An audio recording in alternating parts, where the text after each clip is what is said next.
ইযা নুফিখা ফিস-সূরি ফালা আনসাবা বাইনাহুম ইয়াওমাইযিন, যখন সিংহার মধ্যে ফুৎকার হয়ে যাবে। ফাইদা নুফিখা ফিস-সূর, সূর এটা হলো সিংহা। এই সূরের মধ্যে 3 বার ফুৎকার হবে। সূরের মধ্যে 3 বার ইসরাফিল আলাইহিস সালাম আল্লাহ রাব্বুল আলামিনের নির্দেশে ফুৎকার দিবেন।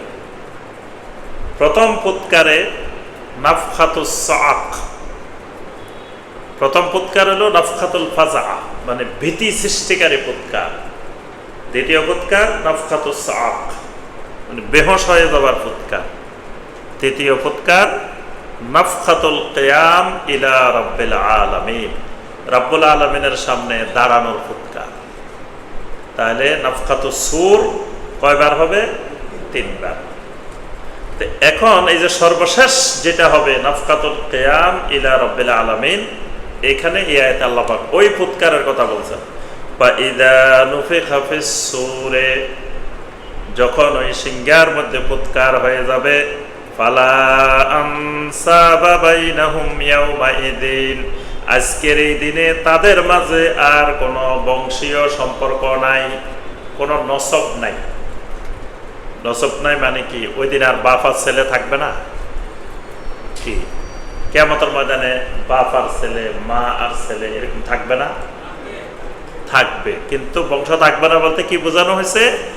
মানে থাকবে কিন্তু কেউ কারো পরিচয় দিতে চাইবে না।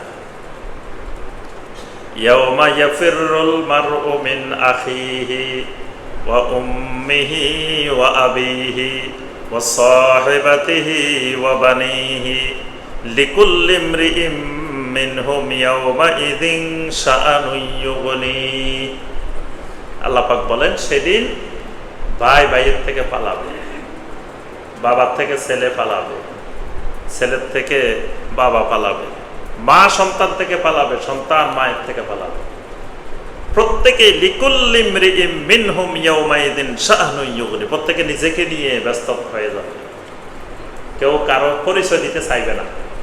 এটাকে আল্লাহ বলছেন ফালা আনসাবা বাইনাহুম ইয়াউমাইযিন, আজকের দিনে পরস্পরের মাঝে কোনো বংশীয় সম্পর্ক নাই। ওয়ালা ইয়াতাসাআলুন, আর একজন আরেকজনকে কোনো বিষয়ে জানার প্রশ্ন করার সুযোগও নাই।